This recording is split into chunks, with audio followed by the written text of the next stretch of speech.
Are you getting bored of TFT's new set, or have fatigue from playing Battlegrounds? Maybe you're sick of sitting in queue for a Dota Underlords game and want to play a PvE-focused auto-battler while you wait. Is the Last Flame the auto-battler for you? Let's find out. For those of you who don't know what an auto-battler is, let me explain.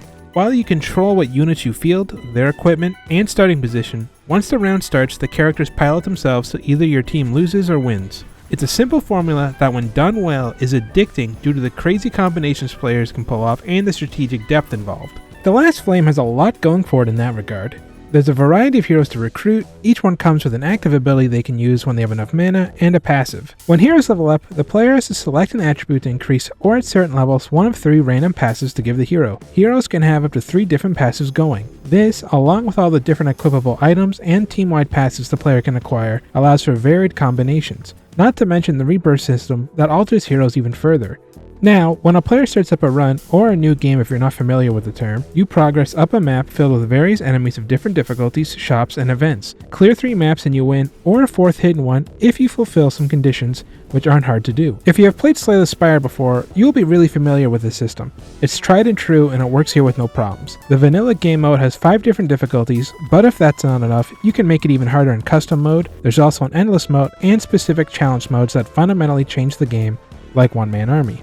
Unfortunately, not everything is sunshine and rainbows. While PvE auto-battlers are a very casual, friendly affair, not requiring insane mechanical abilities or time pressure, I think the Last Flame is going to filter people out with its presentation. Teamfight Tactics, or TFT as I referenced it earlier, has a really easy to understand UI. Only going over the things relevant to us here, on the left side I can see what items I have unequipped, how many characters of each tribe I have, what items each character has equipped, and how much gold I need to spend to level up. The Last Flame has the items in the bottom middle instead of somewhere more easily visible like the side of the screen. There's even room for it right here. While the Last Flame does not have a tribe system like TFT, most characters do fall under some kind of type. As you can see here, the red characters have something to do with the bleed debuff, while the blue characters interact in some way with the frost debuff. Being able to quickly see on the fly how many of each you have makes future choices much less tedious. Now if I see a relic, which are team-wide passives, that interacts with the shock debuff or the bleed debuff, I have to hit H and look at my heroes to see how many shock heroes I have or how many bleed heroes, instead of being easily visible. The Last Flame is a hotkey that displays the items on heroes, but it's not on by default. Not sure why that is, but I think it should be. I'm sure someone got tired of opening the menu to see items and stopped playing altogether. While gold in this game is used to buy items from shops, we are given trophies that gives 5 experience to a selected hero. While the math is not complicated, why does the game not just show how many trophies are needed to level someone up? The game is already an information-heavy game, requiring players to read and understand how all these different abilities, passives, relics, and origins work and interact with each other.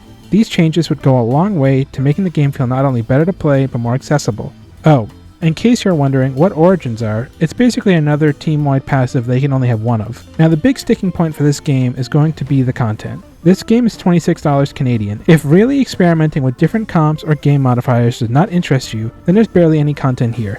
You can sit down and beat all 5 difficulties with the hidden 4th act included each time in one night. Some other minor things: each combat encounter has different enemy positioning. Because of that, your team's positioning always changes. It gets annoying constantly looking for your tank in the backline so you can position them accordingly. Also, there's no way to reroll heroes, so sometimes you have a comp going, but the game just stops offering you good heroes for it. These are minor things, but they are annoying in the moment.